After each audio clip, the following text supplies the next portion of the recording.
Hi guys, welcome back to my YouTube channel. First of all, I would like to thank those 4 people who have subscribed to my channel and thank you so much for your support. भले ही वो 4 लोग हैं but thank you so much for keeping your trust and subscribing to my channel. So आज की video इस बारे में है कि मैं आपको बताऊंगी कि वो कौन सी 5 मिस्टेक्स थी जो मुझसे हुई थी while starting my preparation. Beginning में जो मुझसे मिस्टेक्स हुई हैं वो आज मैं आपसे शेयर करूँगी सो दैट आप वो मिस्टेक्स ना करें। एंड जैसा कि हम लोग जानते हैं कि यूपीएससी की प्रिपरेशन बहुत ही रिगरस और बहुत ही ज़्यादा टायरिंग हो सकती है एट टाइम्स, तो इस वजह से मुझसे भी ऐसी मिस्टेक्स हुई हैं प्रिपरेशन को स्टार्ट करते समय, क्योंकि उस टाइम मेरे पास कोई गाइडेंस नहीं थी और मैंने खुद से ही प्रिपरेशन स्टार्ट करी थी। सो I started my preparation in 2023 जब मैं कॉलेज में मैंने एंटर किया था फॉर माई बैचलर्स। एंड अभी तो मेरा लास्ट ईयर चल रहा है, तो हालांकि इन मिस्टेक से कोई बहुत ज़्यादा फ़र्क आया नहीं है, बट तब भी अच्छा हुआ कि मैंने इन मिस्टेक्स को ठीक टाइम में, मतलब कम टाइम में इम्प्रूव कर लिया। अदरवाइज़ आगे चल के हो सकता है बहुत बड़ी मिस्टेक बन सकती थी जिससे कि मेरे जो अटेम्प्ट्स थे वो भी ख़त्म हो सकते थे। सो लकीली मैंने इन मिस्टेक्स में काफ़ी इम्प्रूव किया and I am sharing it with you all so that you can also see whether कहीं आप तो ये गलतियाँ नहीं कर रहे हो। So the very first mistake was making notes of all the NCERTs from 6th to 12th। अब आई नो कि बहुत सारे लोग ये कहेंगे कि NCERTs तो इम्पॉर्टेंट होती हैं, बेसिक होती हैं, पढ़नी ही पढ़नी है। ऑब्वियसली आपको NCERTs पढ़नी है and they are very important. They will form your base for your preparation. किसी भी सब्जेक्ट का बेस बनाने के लिए NCERTs ही आपकी हेल्प करेंगी। And I am saying this because I am a humanities student, तो मैं जानती हूँ कि एक बैकग्राउंड होना, चाहे वो हिस्ट्री हो, ज्योग्राफी हो, कोई भी सब्जेक्ट हो, बहुत ही ज़्यादा इंपॉर्टेंट हो जाता है। बिकॉज अचानक से आप वो सब्जेक्ट उठाएंगे, स्टैंडर्ड बुक उठाएंगे ना, तो आपको कुछ नहीं समझ आएगा, आप ब्लैंक हो जाएंगे एंड आप सोचेंगे कि कहाँ से स्टार्ट करना है, कुछ समझ नहीं आ रहा है। फिर आप गूगल पे सर्च करोगे कि देखोगे कि कहाँ से क्या पढ़ना है। तो उससे बेटर है कि आप NCERTs पढ़ लीजिए, उससे बहुत ही अच्छा एक बेस फॉर्म होता है। प्लस बहुत सारे क्वेश्चंस आते हैं NCERTs के जो कि डायरेक्टली और इनडायरेक्टली आपके सिविल सर्विसेज एग्जामिनेशन में पूछे जाते हैं। मैंने क्या किया था कि मैंने क्लास 6 की, मतलब हिस्ट्री की, ज्योग्राफी की और पॉलिटी की पूरी 6 to 12th मैंने मंगा ली थी। मेरे पास 9 से तो थी बुक्स NCERTs की, बट मेरे पास 6th, 7th और 8th की नहीं थी, तो मैं उनको परचेज़ करने गई थी और मैंने 6th, 7th और 8th के भी नोट्स बनाए। तो अब मुझे रियलाइज़ होता है कि इतना कोई नीड नहीं थी, बिकॉज उसमें जो चीज़ें दी हैं वो अल्टीमेटली जो 6th to 8th वाली बुक्स में दी हैं वो अल्टीमेटली हम लोग हायर क्लासेस में पढ़ते हैं और रिपीट होती हैं वो चीज़ें। तो अगर आप वो नहीं भी पढ़ेंगे और स्किप कर देंगे तो बिल्कुल भी कोई फ़र्क नहीं पड़ेगा। And I am telling you this very honestly because मैं पढ़ चुकी हूँ, मैं पूरा ह्यूमैनिटीज़ बैकग्राउंड से थी। जिन लोग के दिमाग में ये क्वेश्चन आ रहा है कि तो फिर पढ़ें किस क्लास की, मैं आपको एंड में बताऊंगी इस वीडियो की कि आपको कौन कौन सी क्लासेस की NCERTs जो है पढ़नी है, सब्जेक्ट वाइज मैं आपको बता दूंगी। सेकेंड जो मिस्टेक थी वो थी not reading before making notes. तो मैं कोई भी पैराग्राफ पढ़ती थी तो मैं डायरेक्ट पढ़ते पढ़ते उसको फर्स्ट रीडिंग में ही मैं उसके नोट्स बनाने लग जाती थी। तो मैंने ये रियलाइज़ किया कि एट टाइम्स क्या हुआ कि मेरे नोट्स हद से ज़्यादा लेंदी हो गए, जो कि अभी भी हैं मेरे। RA शर्मा की जो मैंने बनाए हैं नोट्स वो अभी भी बहुत लेंदी हैं, बट फिर मैंने उसको इम्प्रूव किया। फिर जब मैंने मेडिवल के नोट्स बनाए तो उसको थोड़ा सा मैंने पहले से रीड करके तब उसमें से इंपॉर्टेंट पॉइंट्स निकाल के फिर मैंने वैसे ही रीडिंग कंटिन्यू करी। ये वाली जो मेरी मिस्टेक थी मैंने पहली बार में ही इसको इम्प्रूव कर लिया, तो अब ऐसी प्रॉब्लम नहीं होती है मेरे साथ।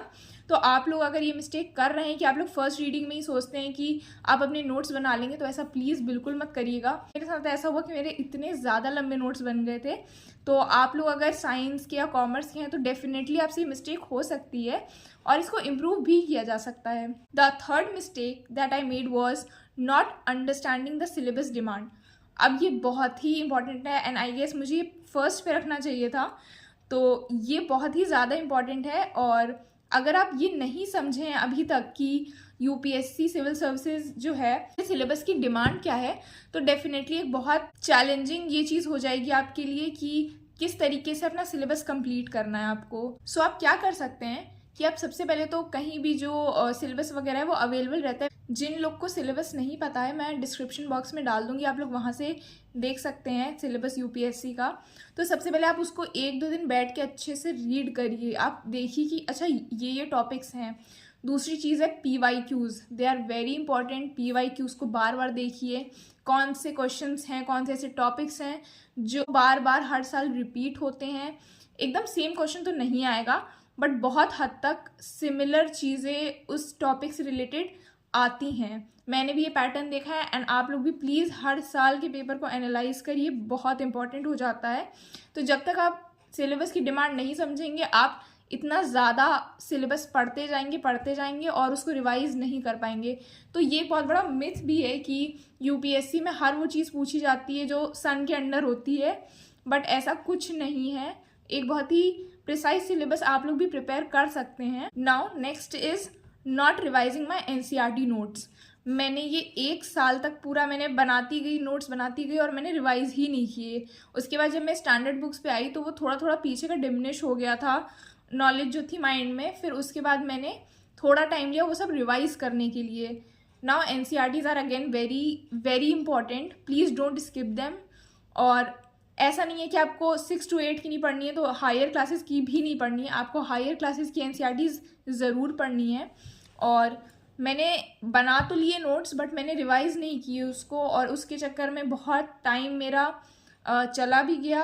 प्लस मेरी जितनी जो मैंने उस टाइम पढ़ा था, अगर मैं उसी टाइम रिवाइज़ कर लेती उस चीज़ को तो शायद वो मेरे दिमाग में और अच्छे से स्टोर हो जाता, बट ये चीज़ नहीं हो पाई। फिर मैंने 1 साल बाद ये चीज़ जब नोटिस करी कि मुझे तो एनसीईआरटीज़ का कुछ आता ही नहीं है, तो फिर मैंने दोबारा से एनसीईआरटीज़ के नोट्स निकाले, उसको रिवाइज़ किया, थोड़ा टाइम दिया खुद को रिवाइज़ करने के लिए। फिर जब वो एक बार रिवाइज़ हो गए तब मैं नेक्स्ट स्टेप पे बढ़ी, तब मैंने जाके स्टैंडर्ड बुक्स को उठाया। Now the 5th and the last mistake that I made, and I still do it sometimes, is always comparing myself with others. I know ये बहुत ही ज़्यादा पेशेंस मांगता है ये एग्ज़ाम, बहुत ज़्यादा। आपको किसी से कंपेयर मत करिए इस एग्ज़ाम के टाइम। एट टाइम्स ऐसा होगा कि आपके मन में थॉट्स आएंगे कि ये इंसान मुझसे ज़्यादा अच्छा है या ये मुझसे ज़्यादा अच्छा कर रही है, बट प्लीज़ अपने आप को कंपेयर मत करिए। आप अपने स्पीड से, अपने पेस से पढ़ाई करिए, क्योंकि जितना मेंटल पीस रहेगा आपके अंदर उतने ही आप स्पीड बना पाएंगे अपनी पढ़ाई की, उतने ही मेंटल पीस के साथ प्रिपरेशन होगी और उतनी ही जल्दी आप सिलेबस कवर कर पाएंगे। सो प्लीज़ खुद को कंपेयर मत करिए। You are the best version of yourself, you are becoming the best version of yourself. तो प्लीज़ आपको ऐसा करने की बिल्कुल भी ज़रूरत नहीं है। आई नो जितने भी लोग ये वीडियो देखेंगे, 1-2 चाहे कितने भी लोग देखें, बट मैं उनको यही कहूँगी कि please stop comparing your self from others. Because I know अगर आपके दिमाग में थॉट भी आया है कि आप यूपीएससी क्लियर करोगे तो आप डेफिनेटली करोगे। ये बहुत बड़ी चीज़ है कि आपने इतना one of the toughest exams होता है ये, और आपके दिमाग में अगर थॉट भी आया है ये, तो आप बहुत ही ज़्यादा ब्रेव हो और बहुत ही अच्छा करेंगे आप। तो प्लीज़ अपने दिमाग में बिल्कुल सेकेंड थॉट कोई मत आने दीजिए और अच्छे से आप प्रिपरेशन करिए। And all the best for your preparation. I know हो सकता है अभी कुछ लोग का थोड़ा प्रिपरेशन रुकी होगी बिकॉज कॉलेज के एग्जाम्स वगैरह चल रहे हैं, बट उसके बाद जब विंटर वेकेशन आएगी तो आप फिर से अच्छे से स्टार्ट कर सकते हैं, and it's never too late to start. So जैसा कि मैंने प्रॉमिस किया था कि मैं आपको बताऊंगी कि कौन कौन से जो 3 मेजर सब्जेक्ट होते हैं हम लोग के, हिस्ट्री, ज्योग्राफी और पॉलिटी, उसकी कौन सी ऐसी एनसीईआरटीज़ हैं जो आपको हायर क्लासेस की होंगी और वो आपको बहुत हेल्प करेंगी प्रिपरेशन में। आपको 8, 9, 6 की ऐसे वहाँ से इंडिविजुअल नोट्स बनाने की ज़रूरत नहीं है। तो हिस्ट्री के लिए आपको 10th और 12th की जो एनसीईआरटीज़ होती हैं, दोज आर सफिशिएंट। 11th की एनसीईआरटी में तो वर्ल्ड हिस्ट्री दिया है तो that is not necessary, but 10th की और 12th की जो एनसीईआरटीज़ हैं वो हिस्ट्री की आप ज़रूर पढ़िएगा, उसके नोट्स भी बना लीजिएगा, शॉर्ट नोट्स, एंड वो बहुत हेल्प करेंगे आपको। ज्योग्राफी के लिए आई वुड सजेस्ट कि आप 11th और 12th की एनसीईआरटीज़ रेफ़र करिए, और 11th की तो स्पेसिफिकली 11th की ज्योग्राफी की एनसीईआरटी बहुत इंपॉर्टेंट है। और बहुत से टॉपर्स तो ये भी कहते हैं कि सिर्फ 11th की ही पढ़ने से आपका काम हो जाएगा, आपको कुछ और नहीं पढ़ना है। बाकी आप करेंट अफेयर्स के एड ऑन्स कर सकते हैं, but this is more than sufficient for geography.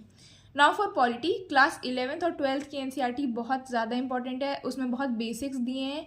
आप कहीं भी फ्लिपकार्ट से या ऐसे किसी बुक स्टोर पे जाके कहीं से भी परचेज़ कर सकते हैं एनसीईआरटीज़।